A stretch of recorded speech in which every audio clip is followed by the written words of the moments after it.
صحابہ کرام اور رسول اللہ صلی اللہ علیہ وسلم قرآن کی آیات پڑھتے تھے تو ان کے دل کانپ اٹھتے تھے. جب ہم قرآن پڑھتے ہیں تو نہ دل کانپتا ہے نہ آخرت کی یاد آتی. کیوں آئے گی میرے بھائی؟ آپ کو پتہ ہی نہیں ہے کہ کیا بات ہو رہی ہے. آپ کے سامنے قرآن اسی طریقے سے پڑھا جا رہا ہے کہ جیسے کوئی آپ کے سامنے فرینچ زبان کے اندر آ کے آپ کو گالیاں نکالنا شروع کر دے تو آپ کو کیا پتہ چلے گا؟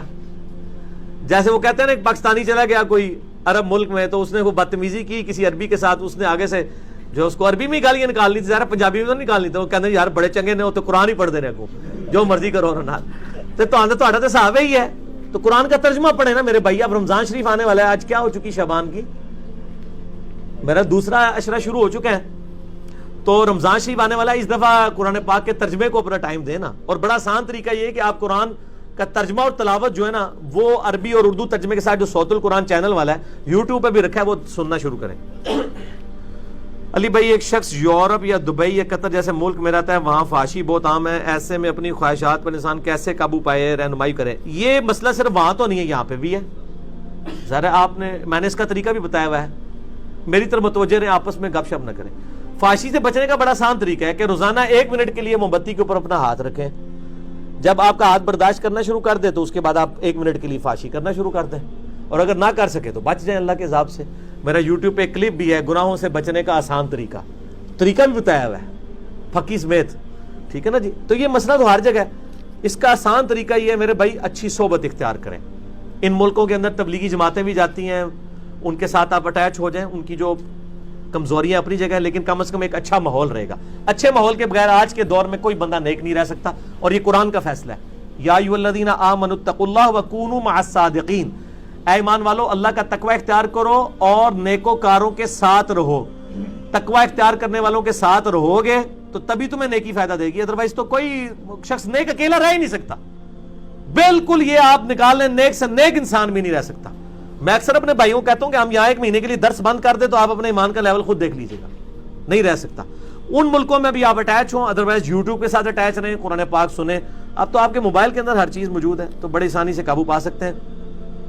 اور بہتر ہے کہ اپنی بیویوں کو ساتھ لے جائیں, اور اگر نہیں لے کے جا سکتے تو پھر یعنی کم از کم 4 مہینے کے بعد واپس آ جایا کریں, اپنے معاملات کو خود دیکھیں. حضرت حمزہ کے قاتل واشی کو کیا نبی علیہ السلام نے اپنی محفل میں آنے سے منع کر دیا تھا؟ یہ ٹھیک ہے. تو آج انسان ایسے کسی سے ناراض ہو کر اس کو اپنے گھر آنے سے منع کر سکتا ہے؟ نہیں, وہ نبی علیہ السلام کا تو معاملہ ڈیفرنٹ تھا. واشی نے تو جرم ہی بہت بڑا کیا تھا, حضرت حمزہ کو قتل کیا تھا. یہ صحیح بخاری میں ہے کہ نبی علیہ السلام نے فرمایا تھا میرے سامنے نہ ہو, لیکن بعد میں صحابہ نے اس کو ایز اے صحابی ٹریٹ کیا ہے. پھر اللہ نے بہت بڑا کام لیا ہے. صحیح بخاری میں یہ ہے کہ مسلمہ کذاب کو بھی واشی نے قتل کیا, اور وہ پھر کہتے تھے کہ میں نے اسلام کے بہترین آدمی کو بھی قتل کیا اور اسلام کے بدترین دشمن کو بھی میں نے قتل کر کے اس کو برابر کیا. اللہ سے امید کرتا ہوں کہ اللہ تعالیٰ میرا وہ گناہ معاف کر دے گا. بہرحال اس پہ قیاس کرتے ہوئے آپ کے لیے جائز نہیں کہ آپ کسی کے معاملے میں ایسا کریں کہ اس لیول تک اتر جائیں. اگر بہت زیادہ کوئی معاملات خطرناک ہیں, آپ کی جان کو خطرہ ہے یا کوئی عزت و آبرو کو خطرہ ہے, پھر معاملہ الگ ہے, تو وہ بھی بڑی پازیٹیولی انداز میں علیحدگی اختیار کریں. خوشی غمی تک تو معاملات رکھیں, صلہ رحمی کرنے کا تو حکم ہے. بیوی سے صحبت کے بعد اگر بیوی کو غسل جنابت کرنے سے پہلے حیض آ جائے تو کیا جنابت و حیض کا ایک ہی غسل کیا جا سکتا؟ نہیں جی, حیض کا غسل الگ سے, غسل جنابت اس کو کرنا ہی ہوگا, وہ تو کرنا ہی کرنا ہے. قبر خواب گاہ ہے, انسان قبر میں کون سے خواب دیکھتا ہے؟ وہ خواب گاہ تو آپ کے مولوی صاحب نے ترجمہ کیا ہوا ہے نا سورہ یاسین کا. خواب گاہ تو اردو کا لفظ ہے, عربی میں تو لفظ ہی نہیں ہے. عربی میں تو آیا ہے اللہ تعالیٰ مارے کہ قیامت قالوا یا ویلنا من بعثنا من مرقدنا, ہائے افسوس ہماری قبروں سے ہمیں کس نے اٹھا دیا. اس کا انہوں نے شستہ اردو میں خواب گاہ ترجمہ کرتا ہے. ان ترجمہ ہی غلط ہوا ہے, اللہ کے بندوں ایک شاعری غلط ہے, ٹھیک ہے جی. تو وہ تھا کہ میں کہا مسئلہ 117B دیکھ لیں عذاب قبر کے اوپر, میں نے ڈیٹیل سے. فتنہ کی حدیث کا کیا مطلب ہے کہ آج کے دور میں حدیثیں فٹ ہوتی ہیں؟ کتاب الفتن بخاری مسلم میں باب ہے. فتن کہتے ہیں آزمائش کو, یعنی جو امت پہ آزمائشیں آئیں گی. جنگ جمل صفین نہروان ہوئی, یہ آزمائشیں تھیں. نبی علیہ السلام کے بعد انصار کے ساتھ ظلم ہوئے, یہ آزمائش تھی. اہل بیت کے ساتھ زیادتیاں ہوئی, یہ آزمائش تھی. قرب قیامت میں دجال آئے گا, اور اس قسم کے سارے فتنے کتاب الفتن کی حدیثیں ضرور پڑھیں, ہم بھی بیان کرتے ہیں, لیکن ان کو اپنی مرضی سے دھونس کے ساتھ آج کل کے معاملات سے ریلیٹ نہ کریں. وہ آپ کی ذاتی رائے ہو سکتی ہے. جیسے انٹرنیشنل لیول کے اوپر کئی ایک اسکالرز ہیں جو اس کو آج کے ساتھ لیٹ کرتے ہیں، آپ ان کی رائے کے ساتھ اختلاف بھی کر سکتے ہیں، اتفاق بھی کر سکتے ہیں. بل میرا اس معاملے میں ہے کہ میں ایک خاص حد سے آگے نہیں جاتا، بس جتنا کچھ آیا وہ بیان کر دیتا ہوں. کوڑے کھائے ہوئے زانی کو کوڑے کھائے ہوئے زانیہ سے شادی کرنا چاہیے کیا آج کے دور میں؟ کر سکتے ہیں، توبہ کریں اور شادی کریں، کوئی مسئلہ نہیں ہے. لوگ ساری زندگی دل میں نفرت رکھتے ہیں اور ایک دوسرے کو معاف نہیں کرتے. جب کوئی بندہ مرتا ہے تو ہر بندہ معاف کر دیتا ہے. کیا ایسا کرنے سے مردے کو فائدہ تو ہو جائے گا؟ ظاہر ہے جب آپ معاف کر دیں گے تو اس کی پکڑ نہیں ہوگی، لیکن زندگی میں ہی معاف کریں. اس کے لیے آپ کو میں ایک بشارت سنا دیتا ہوں. بخاری اور مسلم کی حدیث ہے کہ نبی علیہ السلام فرمایا کہ جس کی خواہش ہو کہ اس کی عمر زیادہ کر دی جائے اور اس کے رزق میں فراوانی ہو، چاہتے ہو سارے، تو اپنے رشتہ داروں کے ساتھ صلہ رحمی کریں. یہ بخاری مسلم دونوں میں حدیث ہے. میرا ایک کلپ بھی ہے یوٹیوب پہ، کیا دعا سے تقدیر بدل جاتی ہے، اس میں نے یہ حدیث بتائی تھی کہ رشتہ داروں کے ساتھ حسن سلوک کرنا انسان کے رزق میں اضافہ کرتا ہے اور اس کی عمر میں برکت دے دیتا ہے. تو اس کی وجہ سے لوگوں کا صلہ رحمی کریں، معاف کریں، لوگوں کو معاف کرنے کی روش اختیار کریں. ٹھیک ہو گیا جی؟ اچھا، کیا عورت کی عدت اپنے خاوند کے جنازے کے نیچے سے گزرنے پر ختم ہو جاتی ہے؟ قرآن و سنت سے وضاحت کریں. قرآن و سنت سے کیا وضاحت کریں؟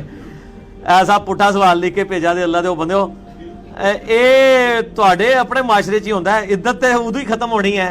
عدت ختم ہونے کے دو ہی ذریعے ہیں، یا تو وہ عورت کا یعنی وہ ڈلیوری والا ایشو ہو جائے، یا پھر وہ بیوہ ہے تو 4 مہینے 10 دن گزر جائیں، اور مطلقہ ہے تو 3 طہر یعنی 3 حیض کے بعد وہ پاک ہو جائے. یہ جنازہ خاوند کے جنازے کے نیچے گزرنے سے عدت ختم ہو جاتی ہے؟ توبہ توبہ توبہ. یہ کس نے یعنی یہ تو کسی کے نزدیک بھی نہیں ہے، بالکل فراڈ مسئلہ بنایا ہے کسی نے. منہ سے توڑ کر کتا کھاتا ہے، کیا ایسے کھا سکتے ہیں قرآن و سنت کی روشنی میں؟ کتا تو جو ہے وہ تو ہڈی بھی چوس کے یعنی پھینک دیتا ہے، اور انسان بھی ہڈی چوس کے پھینک دیتا ہے. اس کا مطلب ہے ہڈی چوسنا بھی چھوڑ دیں. ایسی کوئی قرآن و حدیث میں ممانعت نہیں آئی ہے. بعض کا دانت سے توڑنا پڑ جاتا ہے جب بوٹی سخت ہو، تو اس میں کوئی ممانعت نہیں ہے. آپ نے ایک لیکچر میں بولا تھا کہ حضرت آدم 1000 لوگوں میں سے ایک آدمی کو جنت میں بھیجیں گے. ایک آدمی کو جنت میں نہیں بھیجیں گے. بخاری مسلم دونوں میں یہ حدیث موجود ہے. مشکات کی 3 جلد میں آپ کو جو جو قیامت کی دن کا جو میدان محشر کے معاملات ہیں نا، اس میں یہ حدیث مل جائے گی. بخاری مسلم میں دونوں میں ہے کہ اللہ تعالیٰ آدم علیہ السلام سے فرمائے گا کہ جنتیوں اور دوزخیوں کو الگ کرو. آدم علیہ السلام پوچھیں گے کتنے جنتی اور کتنے دوزخی؟ اللہ تعالیٰ فرمائے گا ہر 1000 میں سے 999 دوزخی اور صرف 1 جنتی. اور نبی علیہ السلام فرماتے ہیں لوگ بوڑھے ہو جائیں گے غم کے مارے. یہاں 70-80 کے قریب لوگ بیٹھے ہیں. میں کہوں جی میں ایک گولی چلاؤں گا جس کو بھی لگ جائے، کوئی یہ نہیں کہے گا یار ایک کی ہے نا کسی اور نہیں لگے گی، سارے اٹھ جائیں گے. اور اگر میں 80 میں کہوں کہ میں نے 79 گولیاں چلانی ہیں، ایک بچے گا، کوئی یہ کہے گا کہ جی وہ میں ہی بچاں گا، خیر ہے بیٹھے رہو. لیکن آخرت کے بارے میں لوگوں کا یہی کنسیپٹ ہے کہ جی وہ 1000 میں سے جو ایک جائے گا نا وہ میں ہی ہوں گا. ٹھیک ہوگا. میں نے نوٹ کیا ہے کہ جہاں آپ نے مصلی پر جماعت کروائی، سنت اور نوافل آپ نے وہاں سے ہٹ کر ادا کیے، اس کی کوئی شرعی دلیل؟ بالکل شرعی دلیل موجود ہے. میرا اس کے اوپر کلپ بھی ہے کہ کیا سنت اور نوافل جگہ بدل کر پڑھنے چاہیے. یوٹیوب پہ جا کے لکھیں. صحیح مسلم میں ایک حدیث ہے کہ حضرت امیر معاویہ رضی اللہ تعالیٰ عنہ سیکیورٹی ریزنز کی وجہ سے مقصورہ ایک کمرہ انہوں نے مسجد کے ساتھ ایڈجسٹمنٹ بنایا ہوا تھا جس میں وہ نماز پڑھا کرتے تھے. وہ مسجد میں نماز نہیں پڑھتے تھے سیکیورٹی کی وجہ سے، لیکن مسجد کے امام کے ساتھ جماعت میں پڑھتے تھے. یعنی انہوں نے مسجد کے ساتھ ایڈجسٹمنٹ ایک کمرہ بنایا تھا جس میں ان کے باڈی گارڈ ہوتے تھے، وہاں پہ وہ اپنے مہمانوں کے ساتھ نماز پڑھتے تھے. یہ صحیح مسلم میں حدیث ہے. مشکات میں بھی آپ کو یہ حدیث مل جائے گی نماز والے چیپٹر میں. تو وہ ایک تابعی کہتے ہیں میں ان کو ملنے کے لیے گیا، تو جب امام نے سلام پھیرا تو سلام پھیرنے کے بعد چونکہ وہ انڈیا پاکستان بنگلہ دیش کی مسجد نہیں تھی، کوئی اجتماعی دعا لمبی تو ہوتی نہیں تھی، کیونکہ اجتماعی دعا تو ہے ہی کوئی نہیں تھی، یہ تو خود لوگوں نے نکالی ہوئی ہے. تو کہتے ہیں امام نے سلام پھیرا تو میں نے کھڑے ہو کے اپنے نوافل پڑھنے شروع کر دی، یعنی جو بعد والی 4 نوافل ہیں سنتیں 2 کر کے پڑھیں یا ایک سلام سے پڑھیں، دونوں طرح جواز موجود ہے. تو کہتے ہیں میں جب سلام پھیر کے فارغ ہوا تو حضرت معاویہ رضی اللہ تعالیٰ نے میرے ہاتھ کو یوں پکڑا اور مجھے کہا کہ آئندہ ایسا نہ کرنا، کیونکہ نبی علیہ السلام نے ہمیں منع فرمایا کہ ہم جس جگہ پہ فرض نماز ادا کریں وہاں پر نفلی نماز نہ ادا کریں بلکہ جگہ بدل لیں. اس کی حکمت کیا ہے حکمت یہ ہے کہ باقی اور جگہ بھی گواہ ہو جائیں گی نماز کے اوپر، جتنی جگہوں پہ نماز پڑھیں گی وہ جگہ نماز کے لیے گواہی دیں گی، پلس نئے آنے والے کو پتہ چل جائے گا کہ جماعت قائم ہو چکی ہے، یعنی جماعت سلام پھر چکا ہے۔ جو مسلم شریف میں حدیث آتی ہے کہ صحابہ کرام مغرب سے پہلے بھی 2 نوافل پڑھا کرتے تھے، جو آج صرف اہل حدیث نے وہ سنت زندہ رکھی ہے یا عرب کے لوگوں نے، اگرچہ وہ غیر موقدہ ہے، اس کی کوئی تاکید نہیں ہے، لیکن سنت تو ہے۔ یہاں تو لوگ ڈنڈے مارتے ہیں جو پڑھتے ہیں ان کو، اتنے ضدی ہوئے ہیں اس مسئلے میں۔ تو اگر کوئی نیو کمر آتا تو وہ سمجھتا کہ صحابہ کرام فرض کے بعد والی 2 سنتیں پڑھ رہے ہیں۔ اتنے زیادہ صحاب فرض سے پہلی والی 2 سنتیں مغرب سے پہلے پڑھتے تھے کہ نئے آنے والا سمجھتا تھا یہ بعد والی پڑھ رہے ہیں، یعنی وہ فرق ہی نہیں کر پاتا تھا۔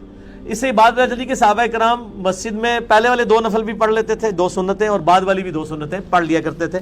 لیکن مسلم شریف میں حدیث ہے کہ مرد کے لیے سب سے افضل نماز فرض کے بعد وہ نفلی نماز ہے جو اپنے گھر میں پڑھتا ہے۔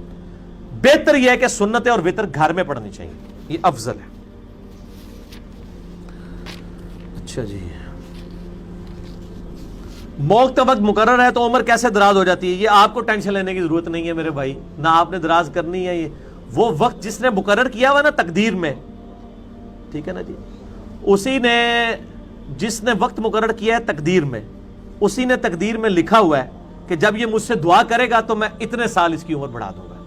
وہ ٹینشن ختم ہو گئی جی۔ یہ ہے تقدیر کا مسئلہ، دعا کے ساتھ جڑی ہوئی ہے تقدیر۔